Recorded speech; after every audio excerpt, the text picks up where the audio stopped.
Tadi ini, nah kita ingin buktikan apakah benar. Nah, ketika pendapatnya 400, savingnya 0. Nah, kita tadi fungsi savingnya kan berarti saving S sama dengan minus 100 ditambah 0,25 Z. Sehingga ketika minus 100 ditambah 0,25, kita balikan 400 sama dengan minus 100 positif 100 sama dengan 0. Oke, ya kan terbukti.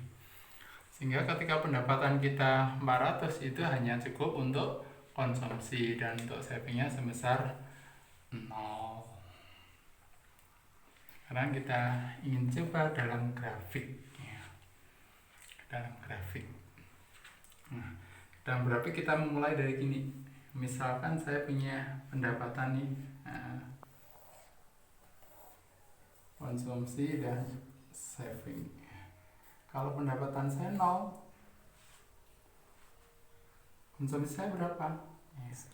Konsumsi saya bisa saya tulis ini 100 positif 0,75 Z.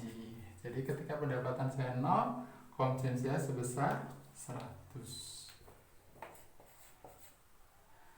Savingnya berapa? Saving itu S sama dengan pendapatan dikurangi dengan konsumsi. Berarti kalau pendapatan saya 0 digunakan untuk konsumsi 100, berarti saya harus hutang sebesar 100 atau minus 100. Kalau pendapatan saya 400 tadi sudah kita hitung, berarti konsumsi saya besar 400. Savingnya 0. Kalau pendapatan kita menjadi 1000, berarti konsumsinya secara berapa? Nah, angka 1000 kita masukkan ke dalam ini, berarti 750 ditambah 100, berarti 850. Savingnya berarti 150. Nah, ini sekarang kita dalam bentuk grafik. Nah, bagaimana membuat fungsi konsumsi, saving, dan keseimbangan itu dalam bentuk grafiknya. Kita bantu grafik pakai diagram Cartesius. Kalau sumbu tegak biasanya dipakai Y. Nah, di sini untuk mewakili konsumsi dan untuk saving. Sedangkan sumbu yang tidur horizontal kita pakai untuk Z atau pendapatan. Untuk kita bisa membuat grafik konsumsi dan saving, kita pakai alat bantu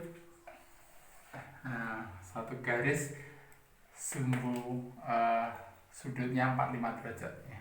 Punya 45 derajat. Artinya Z sama dengan Z. Y sama dengan Z pendapatan, atau Y boleh sama. Nah, sekarang kita fungsi konsumsinya berapa? Fungsi konsumsinya saya tulis ini 100 positif 0,75 Z, dan fungsi savingnya sebesar minus 100 positif 0,25 Z. Nah, yang namanya 100 ini adalah besarnya konsumsi ketika pendapatannya 0, atau dalam matematis fungsi namanya konstanta ya. Diajari gini, konstanta Y sama dengan A plus BX. Nah, ini namanya konstanta. Ini namanya koefisien. Nah, sekarang konstantanya berapa? Berarti ketika pendapatannya 0, besarnya konsumsi sebesar 100 di sini. Ya. Ketika pendapatan kita menjadi 400, misalkan 400 kita buat di sini emas, kita tarik 400. Ini adalah fungsi C. Ini fungsi C saya ini ya, nggak nganggu. Fungsi C nya saya tulis C sama dengan 100 ditambah 0,75 Z. Nah, berapa besarnya? Misalnya pas pendapatannya nggak lurus ya ini ya. Nah, sulit, nggak pakai penggaris karena nggak lurus. Nah, ini besarnya 400. Kalau pendapatan 400, Ini tadi ingat kita sudah menghitung Y hanya cukup untuk konsumsi, ini adalah besarnya. Ini besarnya. Z hanya cukup untuk konsumsi sebesar berapa? Y-nya sebesar 400. Berarti kalau mendapat 400 besarnya konsumsi berapa? Saya taruh sini pasti 400. Kemudian bagaimana kita membuat fungsi savingnya? Fungsi savingnya sama. Ketika kita nggak punya pendapatan 100 ini konsumsi otonom, itu harus kita ambilkan dari hutang dengan cara rumah tangga hutang. Hutangnya berarti berapa? Sebesar minus 100. Kita tarik sini. Ini fungsi saving sama dengan sama dengan minus 100 positif 0,25 Z.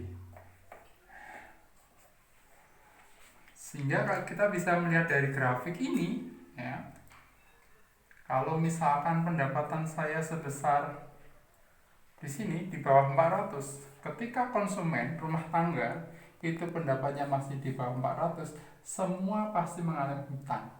Ya. Jadi di sini pasti kalau pendapatannya berada di sini di bawah 400, misalkan pendapatan saya pendapatan saya sebesar 200 misalkan 200 misal. Nah, berapa untuk konsumsinya?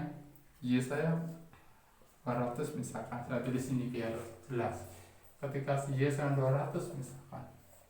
Berarti untuk konsumsi sebesar 100 ditambah 0,75 Z. Kemudian 100 ditambah 0,75 dikalikan 200. Berarti 100 ditambah 0,75 kali 200 berapa? 150. Berarti totalnya 250 konsumsi. Padahal pendapatan kita Y-nya cuma 200. Berarti kita minus 50. Sehingga di sini kita pasti minus 50. Kalau kita 200, kita minus 200. Kita masih hutang. Apa benar? Ya, kita masukkan saving sama dengan minus 100, saya tambah 0,25, saya kalikan dengan 200. Minus 100 ditambah berapa ini? 0,25 kali 200 besar 50, berarti masih minus 50. Oke. Nah, ini sama. Maka daerah ini disebut dengan saving area. Nah, ketika pendapatan masih di bawah 400, di saving area. Berarti kalau sudah di atas 400, ini hapus ya, biar kelihatan, ini hapus. Ketika pendapatan di atas 400, berarti rumah tangga baru bisa menabung. Sehingga daerah ini saya kasih hasilnya namanya saving area. Oke, sampai sini dulu. Oke.